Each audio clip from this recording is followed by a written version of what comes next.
शान्ताकारं भुजङ्गशयनं पद्मनाभं सुरेश्वरं विश्वाधारं गगनसदृशं मेघवर्णं शुभांगं लक्ष्मीकान्तं कमलनयनं योगभिर्ध्यानगम्यं वन्दे विष्णु भवभयहरं सर्वलोकैकनाथम। नमस्कार, स्वागत है आप सभी का हमारे YouTube चैनल में। आइए श्रवण करते हैं आज कामदा एकादशी के दिन एकादशी महात्म्य कथा। एक बार प्रेम से कहिए, बोलिए विष्णु भगवान की जय, लक्ष्मी नारायण भगवान की जय, एकादशी माता की जय। एक बार रघुवंश के प्रतापी एवं धर्मात्मा राजा दिलीप ने गुरु वशिष्ठ जी से पूछा, गुरुदेव, चैत्र मास के शुक्ल पक्ष की एकादशी का क्या नाम है? और कृपा करके यह सब भी बताएं कि इस एकादशी के व्रत में किस देवता की पूजा करनी चाहिए। वशिष्ठ जी ने उत्तर दिया, राजन, चैत्र महीने के शुक्ल पक्ष की एकादशी का नाम कामदा है। जैसे अग्नि सूखी हुई लकड़ियों को जलाकर भस्म कर देती है, वैसे ही यह कामदा एकादशी व्रतकर्ता के सभी पापों को जला डालती है, नष्ट कर देती है। इसके व्रत से उत्तम पुत्र की प्राप्ति होती है, बुरी योनि से मुक्ति मिल जाती है और अंत में स्वर्ग प्राप्त होता है। इसके महात्म्य से संबंधित एक पौराणिक कथा मैं तुम्हें सुनाता हूँ, ध्यान पूर्वक सुनो। प्राचीन समय की बात है। भोगीपुर नामक एक नगर था। वहाँ एक राजा राज्य करता था। राजा का नाम था पुंडरीक। पुंडरीक बड़ा ऐश्वर्यवान था, धन संपत्ति से संपन्न था। भोगीपुर में अनेक अप्सराएं, गंधर्व, किन्नर आदि रहते थे। वहीं एक घर में संपूर्ण वैभवों से युक्त ललिता और ललित नामक स्त्री पुरुष रहते थे। दोनों में परस्पर घनिष्ठ प्रेम था और वे सदा ही भोग विलास की इच्छा करते रहते थे। ललिता के हृदय में सदा अपने पति ललित की ही मूर्ति बनी रहती थी और ललित के हृदय में सदा अपनी सुंदरी पत्नी ललिता बसी रहती थी।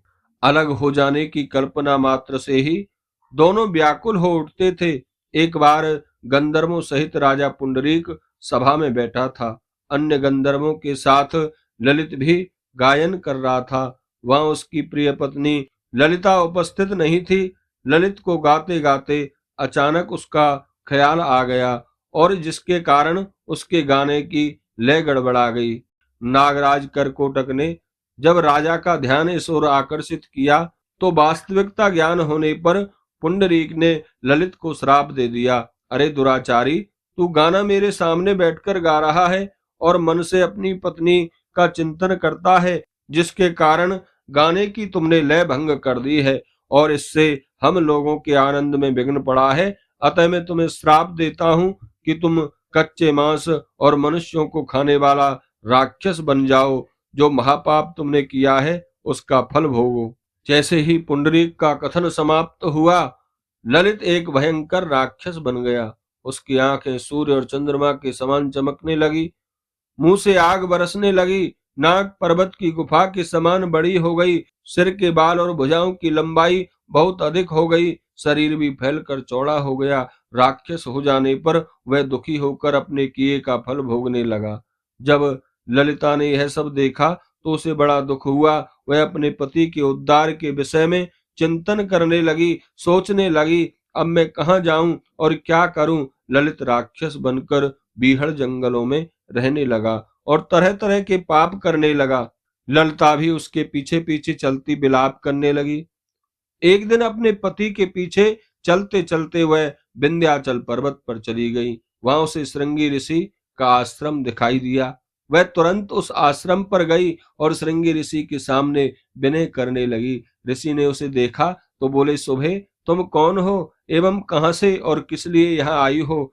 मुझे यह सब कुछ सच सच बताओ। ललिता बोली, मुने, मैं वीर धनवा नामक गंधर्व की बेटी हूँ। मेरा नाम ललिता है। मेरे पति राजा पुंडरीक के श्राप से राक्षस हो गए हैं, इसलिए मैं बहुत दुखी हूँ। कृपा करके आप मुझे कोई ऐसा उपाय बताइए जिससे उन्हें राक्षस योनि से छुटकारा मिल जाए। श्रृंगी ऋषि ने उसे आश्वासन देते हुए कहा, ललिते, अब चैत्र महीने के शुक्ल पक्ष की एकादशी आने वाली है। उसका नाम कामदा एकादशी है। उसका व्रत करने से मनुष्य के सभी कार्य सिद्ध हो जाते हैं। यदि तुम उस व्रत को करके उसका फल अपने पति को प्रदान कर दोगी तो वह शीघ्र ही राक्षस योनि से मुक्त हो जाएगा। पुंडरीक का श्राप शांत हो जाएगा। मुनि के कहने के अनुसार ललिता ने कामदा एकादशी का व्रत किया और अगले दिन द्वादशी को ब्राह्मणों के सामने अपने व्रत का फल अपने पति को दे दिया। फिर भगवान से प्रार्थना की, प्रभु मैंने जो व्रत किया है उसका फल मेरे पतिदेव को शीघ्र मिल जावे, शीघ्र ही वे राक्षस योनि से छुटकारा पा जाएं। उसके द्वारा एकादशी का फल देते ही ललित की राक्षस योनि छूट गई और गंधर्व पुराने रूप में आ गया। अनेक प्रकार के वस्त्र और आभूषणों से सुसज्जित होकर पहले की तरह ललिता के साथ विहार करने लगा। कामदा एकादशी का कुछ ऐसा प्रभाव हुआ कि वे दोनों पहले की अपेक्षा और भी सुंदर हो गए और विमान द्वारा स्वर्ग को चले गए।